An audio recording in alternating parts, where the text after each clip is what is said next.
With 71 vehicles, France is about middle of the pack in regards to the size of their tank tech tree, having the same number of tanks as Italy and beating out other nations such as Japan and Sweden. But there are still many vehicles that could be introduced to the French tech tree, giving us access to many cool and unique vehicles that would help improve France's standing within War Thunder. The first of these vehicles is of course the Char 2C, which is a rare case of a super heavy tank being built in large numbers and actually seeing operational service with an army. Produced just after World War I, these tanks weighed in at 69 tons, making these tanks the heaviest tanks in existence until the creation of the Tiger II 2 decades later. In terms of dimensions, the Char 2C was 10.27 metres long, 3 metres wide and 4.09 metres high, also making this the largest tank in existence. And to cap things off, the French didn't build one of these, they built 10 in 1921. Yeah, the Germans wished they could competently build a super heavy tank. The Char 2C was armed with an 1897 75mm gun, the same gun as used on the M3 GMC in the American tech tree, with an in-game penetration of 76mm at 500 metres. Interestingly, this was mounted in a 3-man turret, a concept the French seem to walk away from in future designs, reverting almost exclusively to 1-man turrets. It was also armed with 4 Hotchkiss machine guns, which included one in its own turret at the rear of the tank, 2 on each side in ball mounts, and 1 at the front next to the driver. Interestingly, the main and rear turrets are fitted with stroboscopic cupolas, which work by having vision slits cut into an outer cone with vision blocks placed in an inner cone. The outer cone, when spun by an electric motor at 300 RPM, causes an optical illusion, which causes the view to become unobstructed as if the metal gaps between the slits weren't there, giving a much better view for the commander while still providing protection. For a barely post-World War I vehicle, this tank was surprisingly well armoured, with the vehicles originally having a maximum thickness of 30mm, but after rebuilds this became 45mm on the whole front, 35mm on the turret front, 22mm on the side armour, 13mm of roof armour, and 10mm for the bottom of the tank. While the side armour is a bit thin, the frontal armour is similar to tanks such as the S-35 or D2, so its armour should do pretty well at protecting it, at least from the front. However, like all good things, there are downsides to super heavy tanks such as the Char 2C, with mobility being one of them. The Char 2C's maximum speed is only around 9.3 km an hour, or 15 miles per hour, meaning it will lag behind allied tanks, and will find itself more easily outflanked by enemies on the battlefield. However, another upside to this vehicle is the extremely large crew, with 12 being present on this tank, consisting of a driver, gunner, loader, commander, 4 machine gunners, and 3 engineers and electricians to help maintain the tank. Now in real life these vehicles were destined to never see combat, mainly being used in propaganda stunts prior to the invasion of France. Once the invasion began, most were quickly shipped south via railway, with a few broken down examples scuttled in place to prevent capture. Unfortunately for the French, despite surviving air attacks on their journey south, the train carrying the Char 2C was blocked by a damaged piece of track. With no way of getting around it, and the Germans still advancing behind them, the decision was taken to scuttle the tanks. Interestingly, one of these tanks, Champagne, survived this scuttling attempt and was captured by the Germans, who put it on display in Berlin, where it remained until 1945 or 1948, whereupon it disappeared, the leading theory being that the Soviets took it back to the Soviet Union.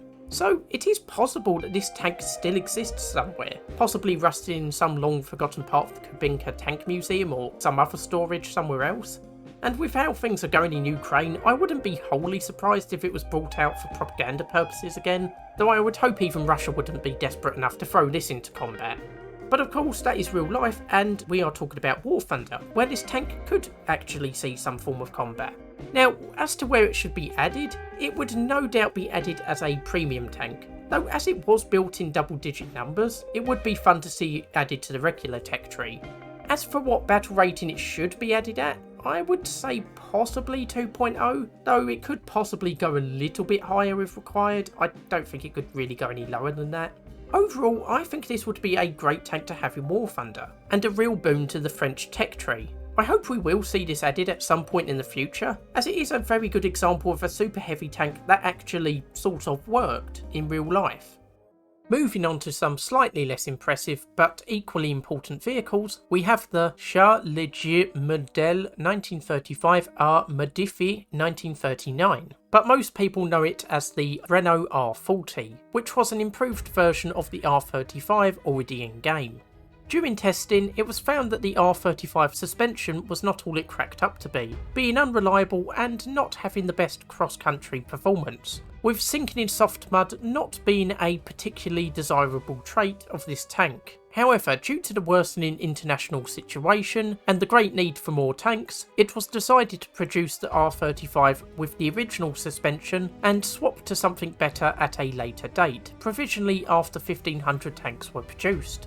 Eventually, a design by AMX was chosen, with much better cross-country capabilities. As you can see, it's rather different to the original design, though unfortunately there aren't many good pictures due to it being obscured by the side skirt armour. Once the design was finalised, work was begun to put the new tank into production, though this work was slow and it was actually the 1541st tank produced and onwards that had this new suspension. Unfortunately, this was in spring of 1940, so these tanks were not in production for long before the fall of France, with perhaps only 130 to 150 produced and even fewer actually reaching units. So unfortunately this tank didn't really see much combat, and in the modern day it is kind of a forgotten tank. Now, the new tank was supposed to be armed solely with the new 37mm gun, though this may not have always happened in practice. However, in War Thunder, the tank would be armed with the long SA-38 37mm gun, giving an in-game penetration of around 36mm at 500 metres with APC shells.